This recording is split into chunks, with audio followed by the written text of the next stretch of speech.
বাংলাদেশের প্রথম নারী প্রধানমন্ত্রী ও বিএনপি চেয়ারপারসন বেগম খালেদা জিয়ার মৃত্যুর খবর কেবল দেশের সীমানায় সীমাবদ্ধ থাকেনি, মুহূর্তের মধ্যেই তা ছড়িয়ে পড়েছে আন্তর্জাতিক অঙ্গনেও। বিবিসি, আল জাজিরা, রয়টার্স এবং সিএনএন এর মতো বিশ্বখ্যাত গণমাধ্যমগুলো অত্যন্ত গুরুত্বের সাথে তার বর্ণাঢ্য রাজনৈতিক জীবন ও সংগ্রামের ইতিহাস তুলে ধরেছে। তার মৃত্যুতে গভীর শোক ও সমবেদনা জানিয়েছেন ভারতের প্রধানমন্ত্রী নরেন্দ্র মোদী। তিনি সামাজিক যোগাযোগ মাধ্যমে গভীর শোক প্রকাশ করে একটি পোস্ট দিয়েছেন। সেখানে তিনি লিখেছেন, সাবেক প্রধানমন্ত্রী ও বিএনপি চেয়ারপারসন বেগম খালেদা জিয়ার প্রয়াণের খবরে তিনি গভীরভাবে মর্মাহত।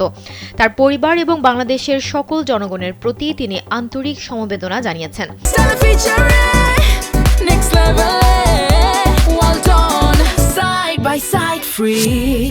তিনি বলেন, সর্বশক্তিমান ঈশ্বর যেন এই পরিবারকে এই অপূরণীয় ক্ষতি সহ্য করার শক্তি দান করেন।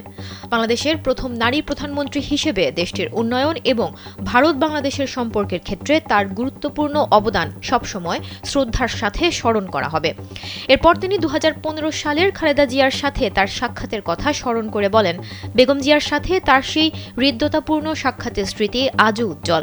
তিনি আশা করেন তার স্বপ্ন ও আদর্শ উভয় দেশের পারস্পরিক অংশীদারিত্বকে আগামীতেও পথ দেখাবে।